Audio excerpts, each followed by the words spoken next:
If you want to change app icons on the Google Pixel 10 Pro, then first of all, you will have to start by opening settings. Now move into the wallpaper and style adjust over here.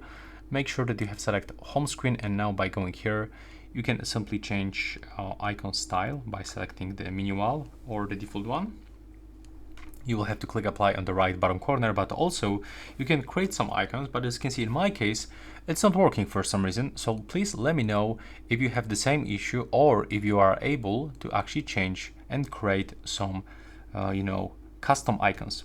And now if you apply those minimal icons, you can also change color of your icons by going back. We have to just wait for that applying process. Does it apply? Yeah, it does. So now we can just go back and go to the colors, and you can pick any color that you want and take a look.